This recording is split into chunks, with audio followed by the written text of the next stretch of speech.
Madam madam madam madam madam একটু দাঁড়ান madam. Madam আমাদের আজারে টিভিতে একটু কথা বলে যান। এই তুমি আমাকে ম্যাডাম কেন বলছো? তুমি আমাকে চিনো না মানে ম্যাডাম আপনাকে যে বাংলাদেশ থেকে সুদর্শন পুরুষ হিসাবে ঘোষণা দিয়েছে, আপনার কি কিছু আছে? এই আছে মানে কি? হ্যাঁ মানে যোগ্যতার কথা বলছিলাম আর কি। আছে, কিন্তু যেটা আছে এটা দুর্বল। দুর্বল মানে? না মানে ভাইয়া আমার সাক্ষী দুর্বল আর কি। আমাকে যে বাংলাদেশের সুদর্শন পুরুষ হিসেবে নিয়েছে না, সেটা আর কেউ নিতে পারে না ভাইয়া। আরে ম্যাডাম উর্ফে উঠতেছেন কি লিগা? আপনার কি কিছু নাই নাকি? নাই মানে? না মানে মান সম্মানের কথা বলতেছি। আপনি যেমনি উর্ফে পড়তে শুন। আচ্ছা বাদ দেন, এখন আপনার বাংলাদেশ থেকে যে সুদর্শন পুরুষ হিসেবে ঘোষণা দিছে, ওইটা কেমনে কেটা দিছে?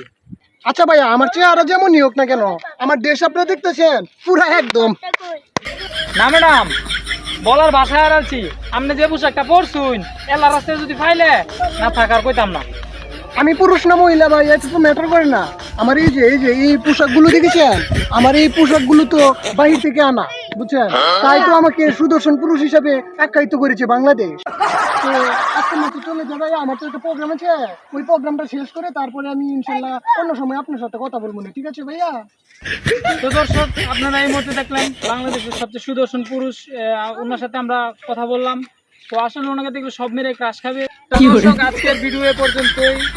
দেখা হবে আপনাদের সাথে পরবর্তী কোনো ভিডিও নিয়ে। ভালো থাকবেন, সুস্থ থাকবেন। আসসালামু আলাইকুম।